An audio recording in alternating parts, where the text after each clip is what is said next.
Welcome back, students. Today we are going to study the poetry section, which is of 14 marks, part 1. This is the poem 2.4, Have You Earned Your Tomorrow? Let's study about the poet. The poet is Edgar Guest, who was born in the year 1881 and died in the year 1959. Edgar was born in England and brought to United States when he was 10 years old. He began his writing career at the age of 14 in the year of 1895. Edgar is commonly known as the people's poet for his simple style and optimistic tone of writing. About the poem.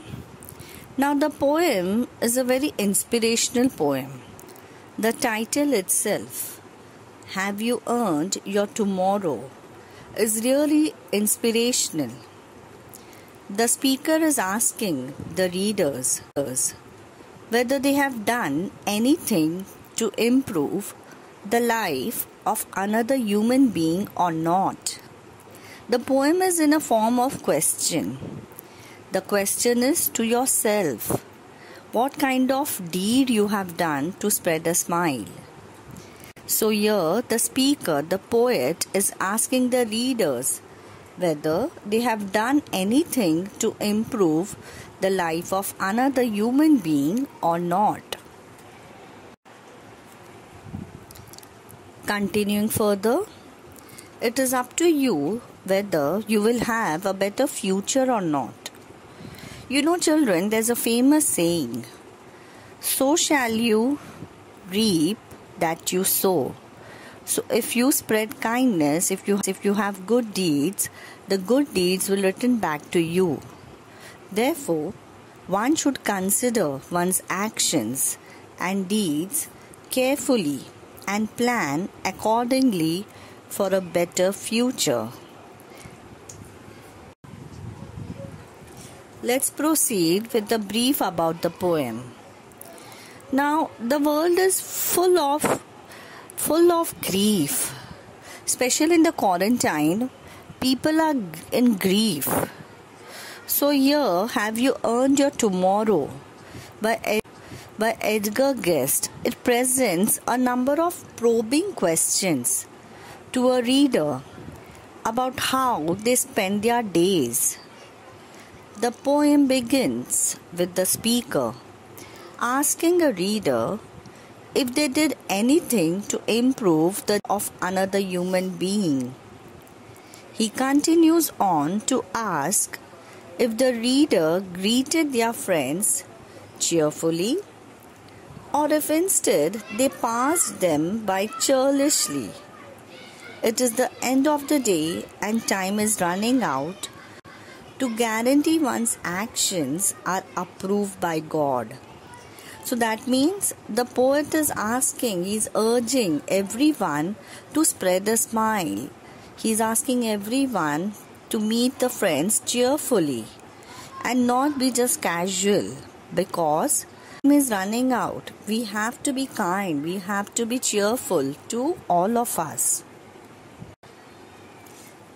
In the second half of the poem, the speaker inquires into the reader's actions further. He hopes that everyone does what they can to bring hope and courage to those who do not have it.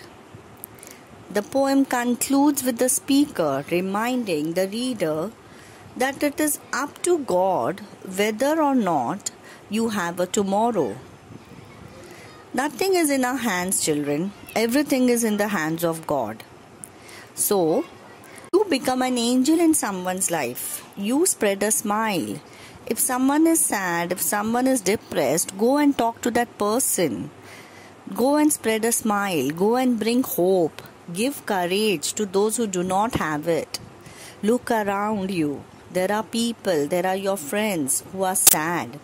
Go and share with them their grief. Give them a shoulder to cry on. So therefore, the poet says, one should consider their actions carefully if they want to see the next day. Now let's move to the explanation of stanza 1. In the first stanza, the speaker begins with a question. Of all the questions to come, this one is most direct. He is directly speaking to the reader. He is asking them a question. Have you earned your tomorrow? The title of the poem is in question. It's in question mark. So it gets to the heart of what guest speaker is concerned with. He asks if today you, referring to the reader, made anyone's day better. He speaks abstractly about a hymn. The reader might have passed and helped or made happier. The speaker purposely does not define what this means. It is up for interpretation, as it could mean any number of things. That means you could spread a smile. It could be anything. It could be gifting someone.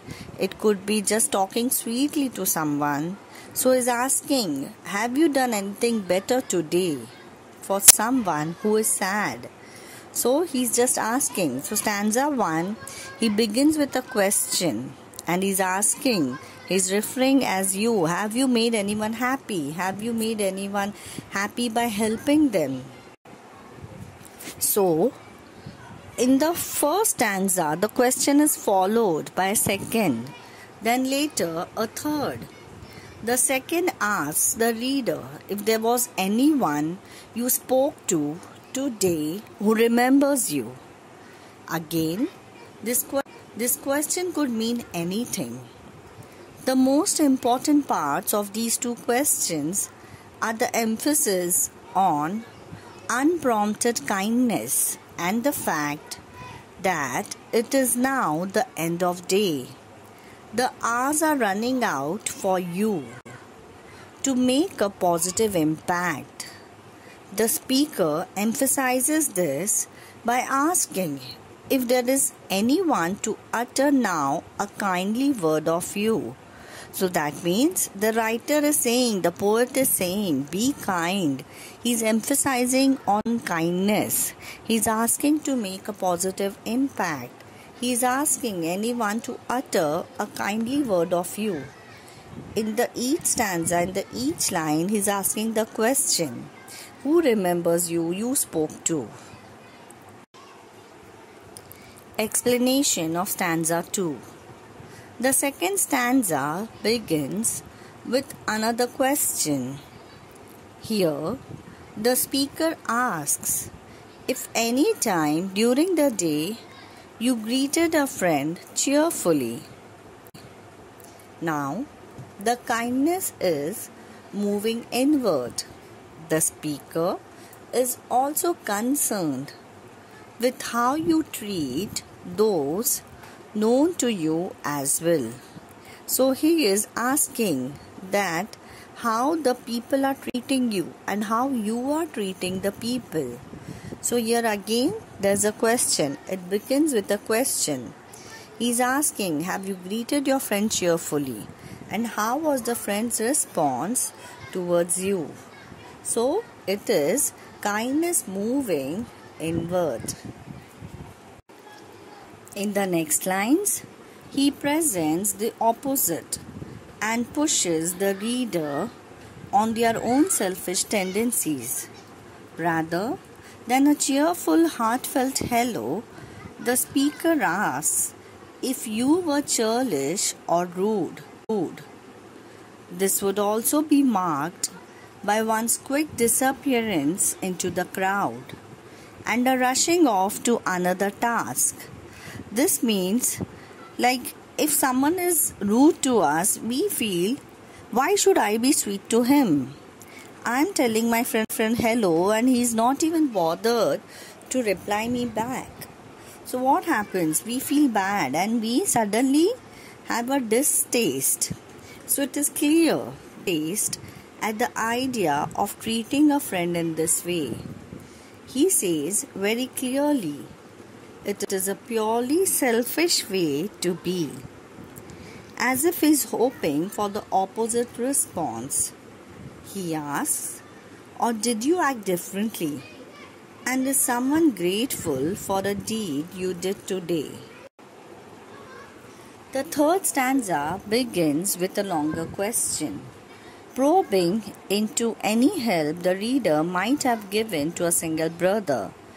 So the poet is asking that, have you helped any one of them?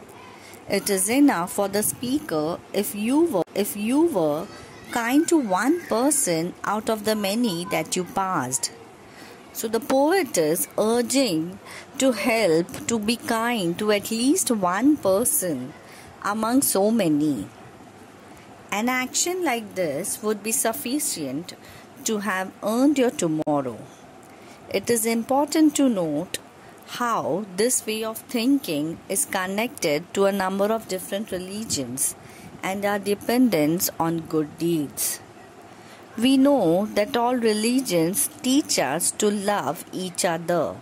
All religions, they tell us to be a good human being.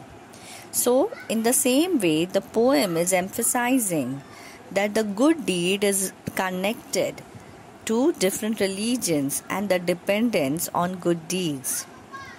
This is backed up by the guest's tendency to connect his themes to Christianity. In fact, God comes into play in the fourth stanza as one is forced to contend with how they live. In the second half of the third stanza, the speaker uses courage and cowardice as tools to improve or worsen someone's life. He asks if there is one single heart that is now rejoicing due to your actions. Ideally, he would like there to be a man with improved hopes, the reinvigorated courage to look ahead. So that means he is asking if someone is happy because of you.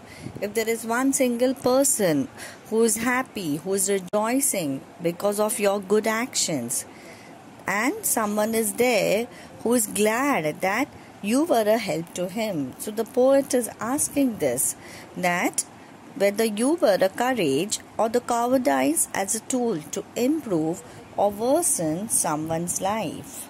He is asking that, is there any single heart who is rejoicing due to your actions? Stanza 4. In the fourth stanza, the speaker states that any day not spent, at least in part, improving the lives of others is wasted. It is lost if it was solely or badly spent. On the other hand, if it was well spent, there will be a trail of kindness marking one's path through the day. If you remember, children, in the previous lesson, I had mentioned that a good deed is infectious, it is contagious. If you smile towards someone, then that smile will spread. Similarly, a bad deed is also infectious. If you're bad to someone, that someone will be bad to the other one. So here also the speaker is emphasizing to improve the life of others. If you were not good to anyone, then your day is lost. If you are good to anyone, there will be a trail of kindness. So if one kindness spreads to the other kindness, so that means there is a trail, it's a chain. It is a chain that will be a path through the day. The last lines tell the reader, if they are unsure how their days were spent, that they can close their eyes in slumber. Slumber means sleep, and think about what God would have to say to them. Stanza 4. If after considering the response of God, a reader feels as if they've done well, then tomorrow is assured. Otherwise, God might look kindly on the actions or inactions of the day, and tomorrow might not come.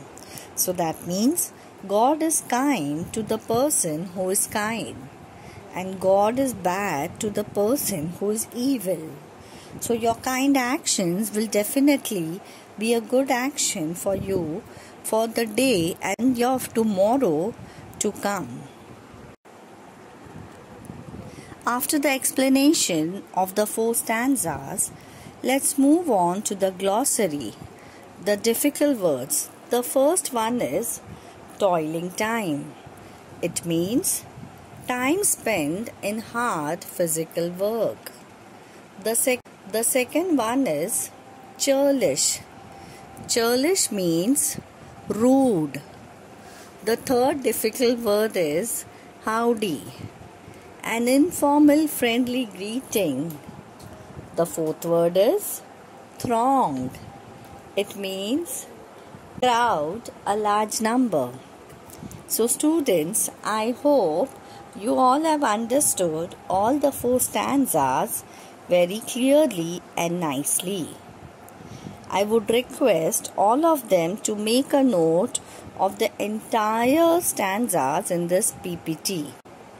We will move on with the appreciation of this tomorrow in the next part of the PPT. Thank you.